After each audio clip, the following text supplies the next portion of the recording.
Hello दोस्तों, नमस्कार। SM किसी चैनल में मैं आप सभी लोगों का दिल से बहुत बहुत स्वागत करता हूं। अगर आपने पहली बार विजिट किया जरूर चैनल को सब्सक्राइब कर लेना। फ्री स्टॉक मार्केट क्लासेस इस चैनल को भी चाहो तो फॉलो कर सकते हो, सब्सक्राइब कर सकते हो। यहाँ पर भी बेल आइकन को हिट करके ऑल जरूर सिलेक्ट करके रख लेना। इस चैनल का लिंक आपको ऊपर आई बटन पर या फिर नीचे डिस्क्रिप्शन में मिल जाएगा। सो चलिए दोस्तों, फिलहाल इस वीडियो को स्टार्ट कर लेते हैं। ठीक है दोस्तों, अभी हम लोग आ चुके हैं बिल्कुल हमारे नॉर्मल स्क्रीन के ऊपर। एंड इस एक वीडियो में काफ़ी सारी चीज़ों को हम लोग कवर करने वाले हैं। मतलब कुछ लेटेस्ट अभी अभी जस्ट खबर भी आ रही, उसको भी कवर करेंगे। कुछ पास्ट में ही कुछ खबरें देखने को मिली थी, उनको भी कवर करेंगे। प्लस उसी के साथ साथ कुछ सवाल भी यहाँ पे पूछे जा रहे थे जब ये पास्ट से रिलेटेड कुछ न्यूज़ हम लोगों ने देखे थे। कमेंट सेक्शन में ऐसी चीज़ें यहाँ पे आ जाती है, तो इससे रिलेटेड क्या एग्जैक्टली चल रहा है तो वो भी आपके सामने वो पॉइंट रखना चाहूँगा। एंड अगर आप उस हिसाब से सोच रहे हो तो नेक्स्ट कौन कौन से सेक्टर ऐसे रहेंगे, कंपनीज ऐसे रहेंगे जिनके ऊपर आप लोगों ने फोकस रखना चाहिए, वो भी मैं आपको इसी एक वीडियो में यहाँ पे बताने वाला हूँ। हाँ, शुरुआत में ऐसे सुनकर लगेगा कि क्या मैं बोल रहा हूँ। चलिए स्टार्ट करते वीडियो को, आपको धीमे धीमे सारी चीज़ें समझ में यहाँ पे आ जाएंगी। सो आप सभी लोगों को पता ही है कि यहाँ पे हम बात करने वाले हैं फाइनेंस सेक्टर के बारे में।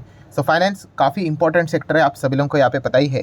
एंड फाइनेंस की अगर बात जब भी करते हैं तो आरबीआई का नाम तो सामने आ ही जाता है, क्योंकि यही इसका रेगुलेटर है। ठीक है। एंड आरबीआई अगर हम देखेंगे तो काफ़ी ज़्यादा सख्ती बरतते हुए देखने को यहाँ पे मिल रहा है। सख्ती मतलब क्या भाई, जो रूल्स रेगुलेशंस गाइडलाइंस यहाँ पे उन्होंने जो बना कर रखे हुए हैं, आपको फाइनेंस क्षेत्र में अगर बिजनेस करना है, पब्लिक का पैसा लगा हुआ रहता है, प्रॉपरली रूल्स रेगुलेशंस को ही फॉलो करके करना पड़ेगा। अगर आप उसको ब्रेक करोगे तो भाई आरबीआई तो कार्रवाई करेगा ही करेगा। ठीक है।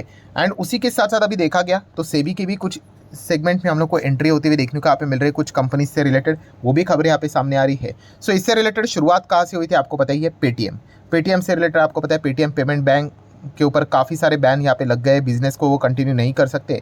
एंड स्टॉक जिस प्रकार से धाराशायी हो गया, अभी ये बात अलग से कवर करने की मतलब ज़्यादा ज़रूरत नहीं, हर किसी को यहाँ पे ये चीज़ पता ही है।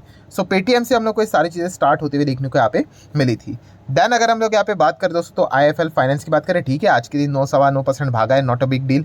जब भी इस प्रकार की गिरावट होती है सीधा 20% मतलब 40% क्रैश हो गया, उसके बाद रिकवरी, मतलब ऐसा मत सोच लेना कि यहाँ पे अभी कितना ये यूजुअली गलतियाँ होती है बहुत सारे रिटेल इन्वेस्टर से कि चलो 10% ही पकड़ लेते, जैसे कि 40% क्रैश हुआ, अभी 10% भागा ना तो चलो कोई बात नहीं, और थोड़ा 10-10-10 करके हो गया तो 40% हो गया। अरे भाई ऐसा नहीं होता है, ये एकदम बेसिक सा जो गणित है वो काफ़ी लोगों को यहाँ पे समझ में यहाँ पे नहीं आता है। अभी उसको उसी लेवल पे वापस पहुँचने के लिए बहुत कुछ परसेंटेज में यहाँ पे भागना पड़ेगा। जहाँ से ये गिरा है ना, हाँ, उसको यहाँ से वापस आने के लिए, क्योंकि तेज़ी वाली जो कमबैक होती है उसके लिए काफ़ी रिटर्न्स यहाँ पे देने पड़ते हैं। ठीक है। मंदी के लिए हम कह सकते हैं 100% से ज़्यादा तो गिर नहीं सकता कोई स्टॉक, तो ये पॉइंट भी हम लोग को थोड़ा बहुत पता होना चाहिए। एनीवेज, सो आईएफएल फाइनेंस की भी बात करेंगे।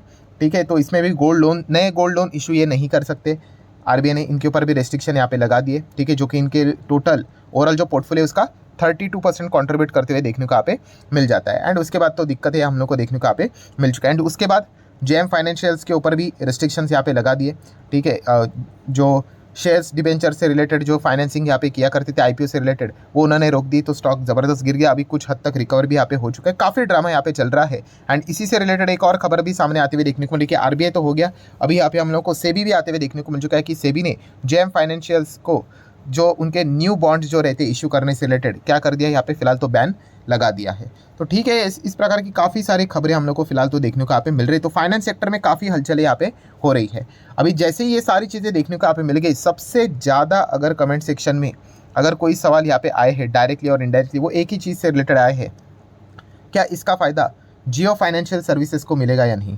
तो देखिए, लॉजिकली जवाब यहाँ पे देना चाहूँगा, फ़ायदा तो मतलब वैसे तो देखा गया तो ये इनका डायरेक्ट कॉम्पिटिटर है, फ़ायदा तो होगा, बट हाँ, अभी भी इनके बिजनेसेस वैसे उस लेवल पे हम लोग को स्टार्ट होते हुए देखने को यहाँ पे नहीं मिले हैं। स्टार्ट मतलब क्या भाई, सारी चीज़ें हम बिजनेस स्टार्ट करेंगे लाइसेंसिंग करते हुए वही हम लोग को टाइम लगते हुए देखने को यहाँ पे मिल रहा है। जैसे सारी चीज़ें यहाँ पे एक्चुअल में स्टार्ट होगी तो डेफिनेटली इसका फ़ायदा इनको यहाँ पे मिलेगा ही मिलेगा। एंड बेसिकली अगर देखा गया जितने भी कंपनीज है उन्हीं के साथ इसका डायरेक्टली और इनडायरेक्टली कंपटीशन यहाँ पे रहता है। जैसे कि पेटीएम की खास करके बात करें तो इन्होंने भी यहाँ पे बताया है कि साउंड बॉक्स ये भी यहाँ पे लॉन्च करने यहाँ पे जाने वाले हैं। आने वाले समय की बात करें तो ये पिछले साल ही इन्होंने इस चीज़ के अनाउंसमेंट यहाँ पे की थी।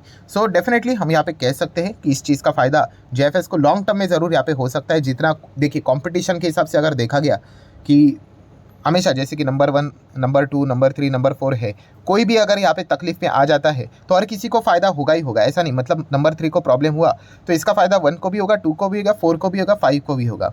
ठीक है, तो ये कॉम्पिटिशन में हमेशा ये चीज़ें हम लोग को देखने को यहाँ पे मिल जाती है। हाँ, अभी इसका फ़ायदा कौन कितना उठाएगा वो देखने वाली तो बात यहाँ पे ज़रूर रहती है। सो जेएफएस का अभी तक का जो जितना भी जर्नी रहा है वो नाम के हिसाब से यहाँ पे रहा है। ठीक है, बहुत सारी खबरें यहाँ पे आती रहती हैं। जियो लिखा हुआ है, मुकेश अंबानी की कंपनी है, तो इसी चीज़ के चलते अभी तक ये स्टॉक भागते हुए देखने को यहाँ पे मिला है। बाकी तो बिजनेस आपको पता ही है, रिटर्न्स चेक करने जाओगे तो कुछ मतलब रिटर्न्स मतलब return on equity capital employed के हिसाब से बात करें तो कुछ नज़र आएगा ही नहीं। मार्केट कैप देखोगे तो 2-2.25 लाख करोड़ का देखने को यहाँ पे मिल रहा है।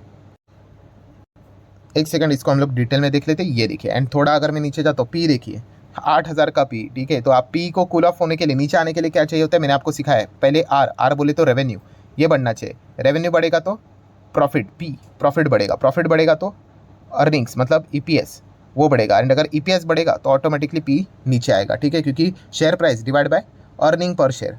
ठीक है, जितना यहाँ पे हम लोगों को डिनोमिनेटर स्ट्रॉन्ग होते हुए देखने को यहाँ पे मिलेगा उतना ही ज़्यादा पी कूल ऑफ यहाँ पे हो जाता है। तो अभी तक धंधा ही स्टार्ट यहाँ पे नहीं हुआ है, तो काहे का रेवेन्यू, काहे का प्रॉफिट, काहे का ईपीएस, काहे का अर्निंग, एंड उसी के चलते तो फिर पी कैसे नीचे आएगा। ठीक है, तो ये लॉजिक हम लोगों को पता है यहाँ पे होना चाहिए। बाकी अगर देखें, जैसे अभी मैंने आपको कहा कि देयर इज मतलब कोई return on equity capital employed तो यहाँ पे रहेगा ही नहीं, अभी तक स्टार्ट ही नहीं हुआ है। ये आप भी यहाँ पे मतलब पक चुके होंगे सुनकर, क्योंकि मैं भी पक चुका है यहाँ पे बोलकर, बिकॉज टाइम ही लगता है भाई हर एक चीज़ के लिए। फाइनेंस में आपको लाइसेंस ऑब्टेन करने के लिए बहुत सारे प्रोसीजर से गुजरना पड़ता है, क्योंकि लोगों के पैसे के सवाल रहते हैं। ठीक है, फिर आप किसी भी ग्रुप से क्यों ना आ जाए, ठीक है, कोई भी कंपनी क्यों ना हो जाए, आपको वो टाइम लगेगा तो वो टाइम लगेगा ही। तो यही चीज़ फिलहाल तो चलते हुए देखने को आप पे मिल रहा है। हाँ, बट इसमें इंटरेस्टिंग फैक्टर ये है कि सिर्फ नाम के चलते ये कंपनी डायरेक्टली टॉप 5 में आते हुए देखने को आप पे मिल चुकी है। बिना बिजनेस के मार्केट कैप के हिसाब से तीसरे नंबर पर देखने को मिल रही है। ठीक है, इसके बाद बजाज फाइनेंस एंड फिनसर्व, इसके साथ इसका हम लोग को डायरेक्ट कॉम्पिटिशन देखने को भी यहाँ पे मिलने वाला है। नेक्स्ट अगर हम लोग बात करें, अगर आप इस लॉजिक के हिसाब से विचार कर रहे हो, कौन सा लॉजिक, काफ़ी सारे लोग यही मतलब डॉट्स को कनेक्ट करने की भी कोशिश करते हैं कि फाइनेंस सेगमेंट में इतना बड़ा प्लेयर आ रहा है, बाकी फाइनेंस कंपनी की बैंड यहाँ पे बज रही है।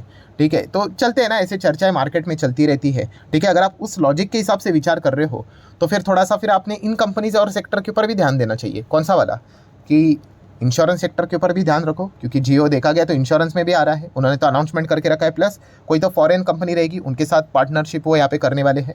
तो क्या पता कल इंश्योरेंस से रिलेटेड कोई आरडीआई की ओर से कोई न्यूज़ सामने निकल कर आ जाए करके। मतलब उस लॉजिक के हिसाब से आप विचार करो, मेरा काम आपको जस्ट बताना है। ठीक है, उसी के साथ साथ उन्होंने कहा था कि वो एएमसी बिजनेस म्यूचुअल फंड में भी आने वाले हैं, ब्रोकिंग बिजनेस में भी आने वाले हैं। तो इससे रिलेटेड भी जो कंपनियां रहेगी उनके ऊपर भी आप थोड़ा बहुत ध्यान यहाँ पे रख सकते हो।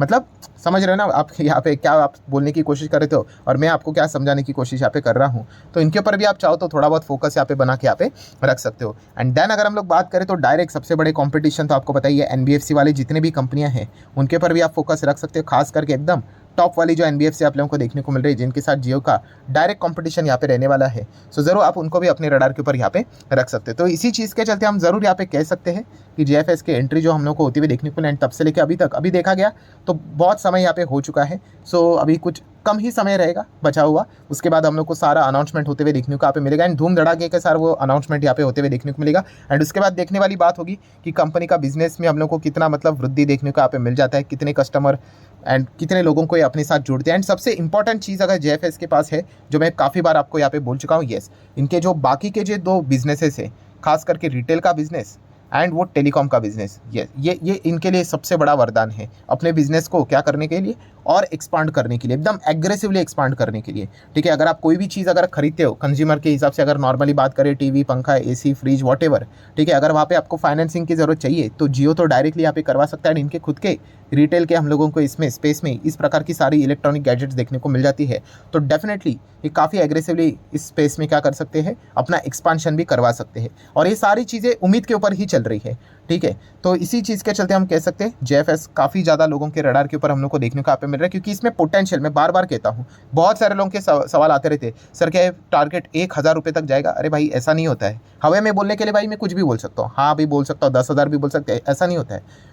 सबसे पहले देखना होता है कि काबिलियत, क्या इसमें काबिलियत है? हाँ, काबिलियत ज़रूर है। ठीक है, ये प्लेयर क्या विराट कोहली का रिकॉर्ड तोड़ सकता है, क्या सचिन तेंदुलकर का रिकॉर्ड तोड़ सकता है, क्या काबिलियत है कि नहीं, पहले वो देखना होता है। फिर उसके बाद चेक करना होता है कि क्या वो पाथ के ऊपर चल रहा है कि नहीं। ठीक है, उसके लिए कंपनी के क्वार्टरली नंबर्स होते हैं, वो चेक करना होता है, ग्रोथ चेक करनी होती है। फिर कंपटीशन जिसके साथ है उसका परफॉर्मेंस उसके ग्रोथ के साथ लिंक करके देखना होता है कि भाई ये सही डायरेक्शन में जा रहा है या नहीं जा रहा है। फिर आपको पता चलेगा कि कंपनी कैसा परफॉर्मेंस कर रही है, कैसे। ऐसे हवे में ही नहीं बोला जाता कि हाँ इतना इतना जाएगा करके, तो इस चीज़ को समझो। हाँ बट इतना मैं कह सकता हूँ, पोटेंशियल ज़बरदस्त है इस कंपनी में, क्योंकि सेक्टर ज़बरदस्त इसमें ग्रोथ देखने को मिल जाती है। इंडिया भी ग्रोइंग इकोनॉमी देखने को मिल रही है, आमदनी भी लोगों की बढ़ती हुई देखने को मिल रही है, खर्चे भी बढ़ते हुए देखने को यहाँ पे मिल रहे हैं। तो इस स्पेस में, इस सेगमेंट में कंपनी के पास एक्सपांशन ग्रोथ के लिए काफ़ी स्कोप है और इसका फ़ायदा ये कंपनी ज़रूर यहाँ पे उठा सकती है। अभी प्रॉब्लम क्या होगा, काफ़ी सारे लोग बिजनेस को देखते नहीं, वो प्राइस को देखेंगे। 300 है, अभी खुश हो जाएंगे। यही 233 अगर आ गया तो सीधा रोना स्टार्ट करेंगे, अरे हम तो फंस गए करके। तो ऐसे लोगों के लिए शेयर मार्केट नहीं बना है, बिकॉज वो सिर्फ प्राइस फैक्टर देखकर यहाँ पे चलते हैं, जो कि गलत है।